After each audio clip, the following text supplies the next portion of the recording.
What is your "we will never speak of this again" moment? I put my head in my friend's horse mask, only to realize it was where he left all of his used masturbation tissues. It was a bonding moment. I took 3 showers.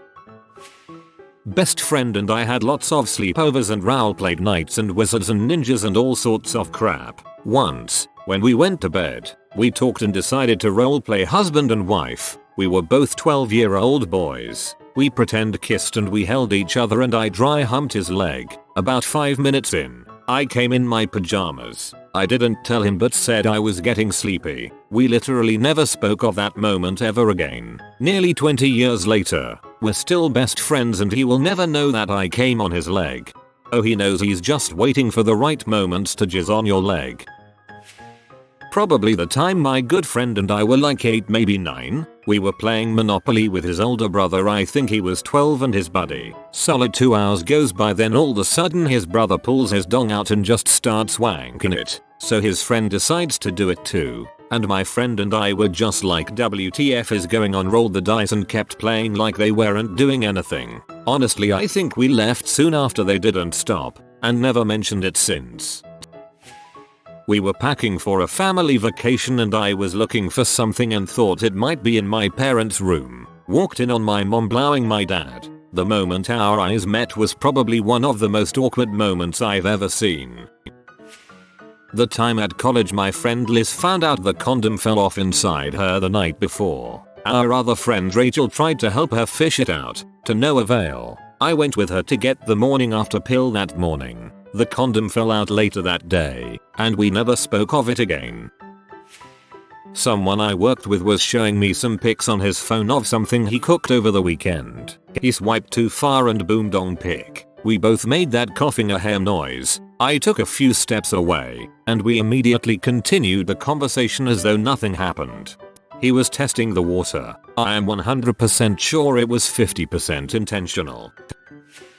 I once had stool so massive and dry that it would not come out. Using toilet paper, I could feel the tip of the large stool stretching out my butthole. I was on the toilet for 2 hours, pushing as hard as I did during labor and still, no progress. My husband went out to get stool softener for me, but I didn't think it would be enough. While I was on the toilet, I researched what this was on my phone and there's a word for it, can't remember, and it sometimes needs to be surgically removed. Needless to say, I was taking this seriously. I was crying by the time my husband got home and bless his heart, he offered to remove the stool from my butt using a gloved finger and Vaseline. He gave me the idea to do this for myself and it worked. It meant so much that he offered to do that for me, though, and neither of us have mentioned that day since. He loves the crap out of you. Mom was going through my dresser looking for items to donate. Didn't know she was going to be doing that. Walked in just as she found my celeb. She looked at it for a second like, WTF is this, while I stood there in horror. Once she figured it out, she looked at me with disappointment, got up, threw it into the trash bin and went back to looking for clothes to donate. While working for the local church's prisoner outreach program, my grandmother met a female inmate with whom she fell in love. Upon the inmate's release, her and grandma planned on running away together. Said inmate locked her in the closet and made off with all the cash she'd liquidated from her savings account. That's why my grandma had to work as the lunch lady at my middle school and why we've financially supported her whole life. Yep, nobody ever says anything. My dad took me to see the movie Face Off when I was 7. We walked out of the theater and he grabbed me around my shoulder. Never ever tell your mother we saw that movie. To foil an extortion plot, an FBI agent undergoes a face transplant surgery and assumes the identity of a ruthless terrorist. But the plan backfires when the same criminal impersonates the cop with the same method. I literally laughed out loud when I read the description for this movie. I used to stay at my best friend's house during college. He had 2 little brothers, both of whom were in junior high at the time. These boys shared a room. We wanted to invite them outside to toss the old pigskin around for a little bit. We enter their room to find that they were, to say, already throwing pigskins beside each other, looking at the same image on the computer. The image was of sandy cheeks and lingerie. We don't bring it up. F is for friends who do stuff together. My cousins had fricked in the same bedroom as all of the younger cousins were trying to sleep. To this day, you can do a little girl's giggle and say, "Haha, stop it," and watch all of the cousins that were there facepalm.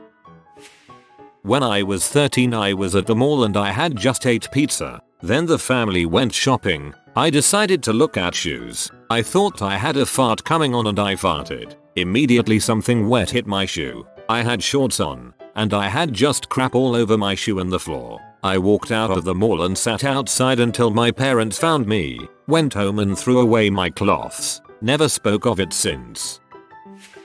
This happened back in my college days with my former best friend. We were invited to a housewarming party by this dude my friend had banged and wanted to bang again, so we agreed to go. The party was being thrown by two friends of his who had just moved into a place in our town. We get to the party and it's this super tiny 1-bedroom apartment. My friend and the dude quickly disappear into the one bathroom that was right off the small living room we were all sitting in. It's just me, the couple who just moved in, and 2 other guys. I know none of these people and feel so awkward sitting there trying to be cool while we all listen to my friend and theirs going at it in the bathroom. About 20 minutes later, dude runs out of the bathroom like a flash and out the door. I immediately rush into the bathroom and get hit with the smell of crap. Then spot it on the floor. My friend is a mess with her hair all disheveled and her makeup running. She just stares blankly at me then says, "I crap." I said, "I see that." Still deadpan. She says, "I crap" on the floor and points to it like I can't freaking see it there.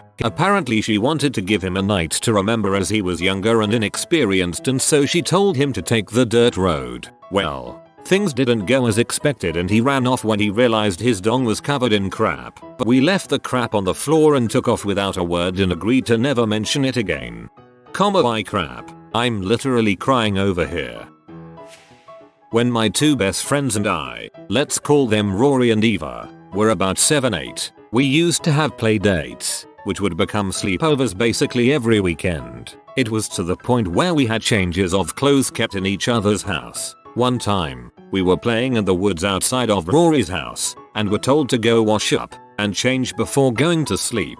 His parents probably meant one at a time, but I got the great idea that we should all shower together, reasoning that it would take less time. Had to get back to play on the Gamma Cube ASAP. We stripped down and realized very quickly that something was very wrong. Eva did not have a dong. We were very sheltered and had no inkling of a thought that there would be anything different down there for girls. We didn't even know that it was called a dong. We just saw that 2 of us had one and the other didn't. So obviously having something dangling down there was the norm. We spent the next 30 minutes telling her we still would be her friends, even though she didn't have a dong. We took the shower together, then played video games all night, and lived completely unfazed by the experience until physical ed 2 years later. We are seniors in high school now. While we still are pretty close friends, we definitely do not speak of that day. Please, please, please, when you graduate, have you and your other friend look her in the eyes and tell her that even though you've all graduated and she still doesn't have a dong, you'll remain friends.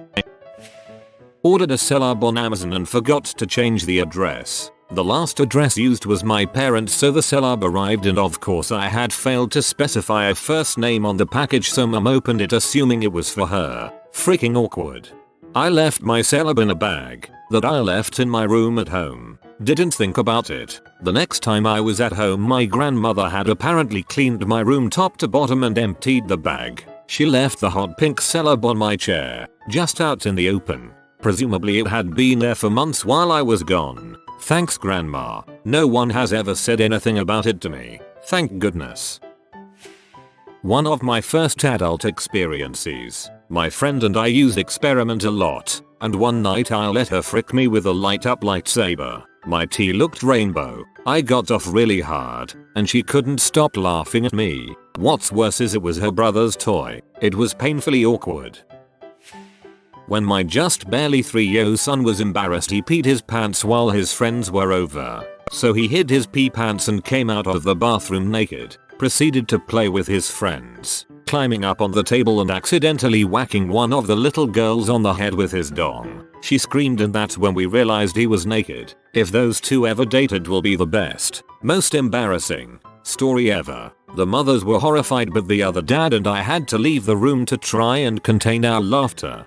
Don't know why they were horrified. That sort of crap just comes with having multiple toddlers in one room.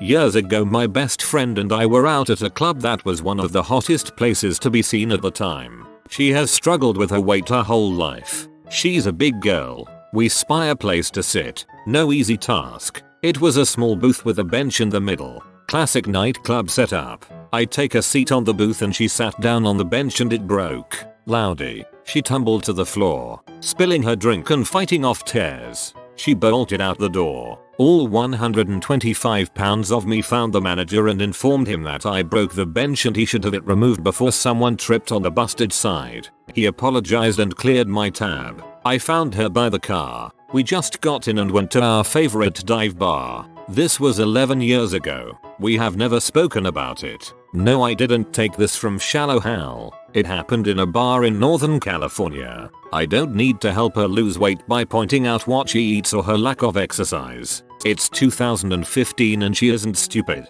She knows what causes obesity. You're a good friend, and that's a surprisingly friendly nightclub manager. When I was at my best friend's house during summer, the three of us were all hanging out in the pool when my had to go inside to check on the food. Well, stupid best friend decided to jump into the shallow end and hurt herself. Her top came off from the splash and she was screaming in pain. So, being a good guy, I rushed over to help her. But of course my walked outside the moment I had my arms around her trying to get her out of the pool, with her top off, screaming. Not only was it a "this is not what it looks like" moment, but it was pretty awkward holding her without a top on while she was wet. I had moved recently out of my parents' house and my mother was helping me out by packing up my room into boxes. She called to say if I knew where the key was to my computer desk. I had it, and that particular drawer I knew for a fact had P-Mags locked in it from when I was a frisky teenager. I told her, "Hey, I have it, no worries, I'll open it when I visit in a few weeks." Phew. Crisis averted. She calls back later that day to tell me she found the dang spare key in my room. I didn't even know I had a spare key. I can hear the amusement in her voice and she just says, "I made sure your things were packed up nicely. Came to visit and the drawer was locked and my pee stash was still there, in a neat pile." Mum never brought it up with anyone. She's a cool mum. My mom thinks it's a cute story to tell people that she caught me when I was 12 with pee and made me highlight Bible verses as punishment. And she wonders why I don't call super often. My very overweight cousin fell on the family cat and killed it. No one said a word about it. They just took it away and no one ever mentioned it again. Yes, I totally agree that men of different shapes and sizes could kill a cat if you laid on top of it long enough. I just have a ton of resentment towards this particular cousin because he used his weight to bully my brother and I when we were kids. Also, I have no idea how much he would have weighed, but he was a massive 10-year-old. I have memories of him trying to put on a wetsuit to go in the ocean and it makes me shudder. It's so depressing to bury your own cat though. Was buying a house and needed to have the last 90 days bank account statements printed out for mortgage lender. My mom was helping me through this process and also got the call from lender. She calls me and needs the password to my bank account so she can print out the info. Password: $420 $X69. Never has this ever been brought up ever again. Yes, I did spell it out for her hoping that would make it a little less awkward. Doctor, the baby is crowning. If you'd like to reach in and feel her head, just slowly slide your fingers up into your wife and you'll feel it. Me. Internal monologue. Wow, it is really slippery down there. I can't believe I'm sticking my fingers into my wife's V-spot with other people looking on. Especially my mother-in-law. I wonder what she thinks. Man, that seems kind of tight. Doctor, Mr. Dagonakit. That's not her tea. That's her back door. Me. For the next 20 years, I wonder what my mother-in-law is thinking now. Bonus mother-in-law. Jesus H. Christ, how did she ever get pregnant? I got really drunk once and sent my gay friend a video of me masturbating. That was hard to explain. BC, I don't remember it, so I don't even know that it was an accident. Which means I might be gay when I'm drunk. And B, a super weird friend lunch a few days later. BC, he sent me a dong pic thinking our relationship was about to blossom in the benefits category. We're totally cool now, but it is definitely something we don't ever bring up, ever. I've never told a single person this, so naturally I felt putting it on the internet was a good idea. I was being intimate with a guy who happened to have a bad cold at the time. I'm lying on my back, like you do in these situations, and he's above me, and at some point I realize that there is snot coming out of his nose and going into my nose. I didn't want to embarrass him, so I did nothing. If he was aware that it happened, he didn't acknowledge it, and I wasn't willing to bring it up. It's horrifying to remember, to this day. That's not funny. I kicked a hole in my sister's door when I was 13 because she stole my Britney Spears CD. We covered the hole with a poster and didn't tell my parents about it until we moved rooms when I was 18. My parents weren't exactly pleased, but we couldn't get in trouble for it because of how much time had passed and because we were both technically adults by then. One night my best friend roommate and I decided to get wasted. My friend, hating beer, decided he was gonna mix vodka with a chaser. Now of all the chasers in the world it had to be apple juice. We both ended up blacking out and the next morning I woke up to the worst smelling smell of all shit story. Walk into my bud's room with him just standing over his poo-riddled bed. After 40 seconds of unbroken eye contact, he looked as though he had just came back from Nam with the 7-mile stare. His face said it all. A straight friend of mine got drunk and got a BJ by a guy who pretends to be Irish. The whole time my straight friend was saying things like, "Dude, you're like touching my dong. Whoa, that's so gay. Put it in your mouth, you fake Irish frick." They were in the room over from where I was, but I could hear everything. The next day I went into the living room and made eye contact with him. He just said, "We will never talk about this." He tells everyone he hates the kid now and doesn't hang out with him. The dialogue really ties this story together. If I recall correctly, I was about 7 and was at Disney World with my mom, sister, and stepdad. Well, being young and not really able to hold a full 20 ounces of water for very long, I declared I had to go to the bathroom. Stepdad, being the sarcastic dong that he is, tells me to pee on a tree. So, being that we were crossing an area that, conveniently enough, had potted bushes, I dropped throw and proceed to pee. My parents freaked out a bit and just sort of tried to shield me with their bodies until I finished. They probably aren't aware that I even remember this incident, but we certainly haven't spoken of it. Transfer student, with only like a handful of friends, still in the closet, but experimenting with men here and there. Go to a party with a couple friends. Find a gay guy. Things get wild. Everyone goes to bed. We rip our clothes off and hook up on the stairwell leading to the garage. We hear footsteps. Everyone's calling my name out trying to find me. I run underneath one of their cars, naked. They find me. I pretend to be blacked out. They carry me upstairs while naked. They never mentioned it again. What if the dude told your friends what happened and where to find you, and they still never mentioned it? I was dating a girl who had 2 small kids, and they were all staying at my apartment for a while. The smaller kid, a boy of about 2 or so, came walking out of my room with a butt plug in his mouth that we'd left on the windowsill next to the bed straight from her pooper the night before. Horrified doesn't begin to describe my state of mind. Hope that kid likes E. coli. I was at the beach with some friends and we were walking around the boardwalk. We went into a store and there was this old guy working and we all started making small talk. He was a complete jokester and it was actually hilarious. Turns out he was a pastor and he just enjoyed working and visiting with tourists. Anyways, he told us to be sure to come say goodbye before we left. We went back the day we left and it went something like this. Me, "Hey, we're all leaving. Nice to meet you and we'll see you next year." Him, "Oh, well I might not be here next year." Me, "Oh, are you going to be dead or something?" Him, "Actually, I have terminal cancer." Me, "My friends gave me so much crap for that, and I felt so bad for a while. But in my defense, he was making all sorts of jokes the first time we all talked to him, so I was going along with that sort of attitude. We went back for beach week this year and he wasn't there. TLDR. I made a dying joke to her old guy who actually had terminal cancer. He probably thought it was funny, TBH. Traveled thousands of miles to a concert for a band's farewell tour. Fell asleep during said loud rock concert. My husband and I had to leave early for being old and vowed never to speak of it again.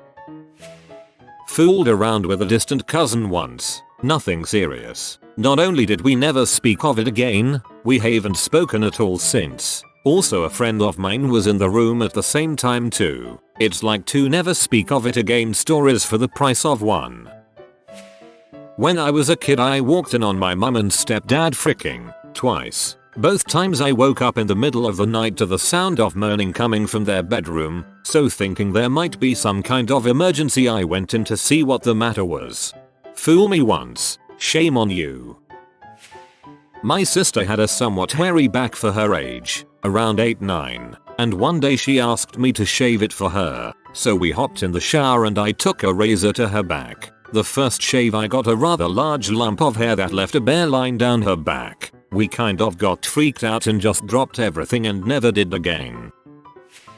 I was taking my girlfriend out in NYC on her birthday. Things were getting serious. First birthday celebration together, didn't want to frick it up. We get drinks, get dinner, all is grand. After dinner we head over to an annoyingly hip bar. We walk in and something deep in my gut growls. I knew instantly that I was going to crap myself. Cold sweat breaks out in the middle of this insanely and illegally packed bar. The exit is farther than the bathroom, so I fight my way to the bathroom, losing the girlfriend in the process. As I approach, someone else mercifully comes out and I walk into a typically disgusting NYC bar shitter. Bolt, lock, engage. I turn and drop trow in one motion and spray hot liquid crap across the little converted closet bathroom. I managed to maintain a death grip on the doorknob and hang my geysering anus out beyond my pants and feet as I completed my bowels baptism. The ham-sized knot in my bowels was gone. I felt new again. The little trash can in the back wall never knew what hit them and would never be the same.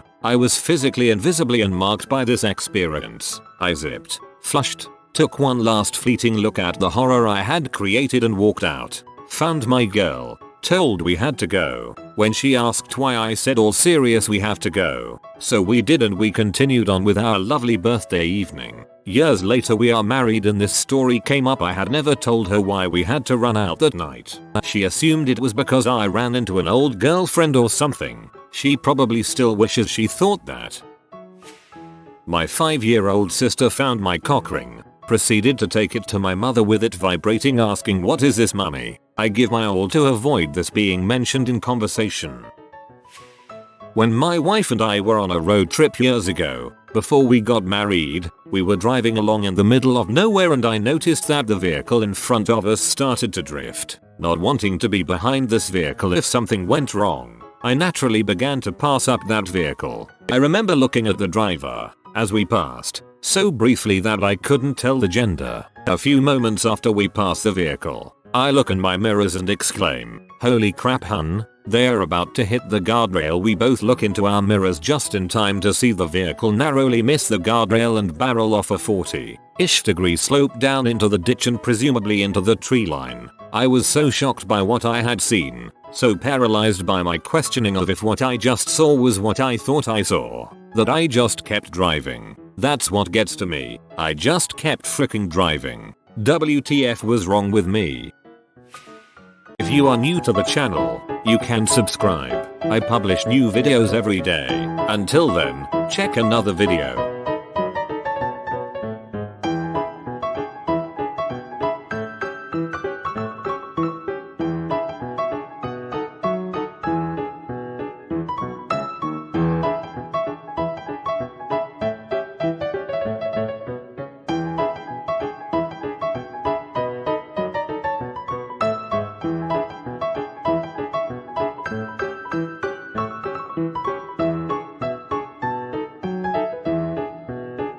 Bye for now.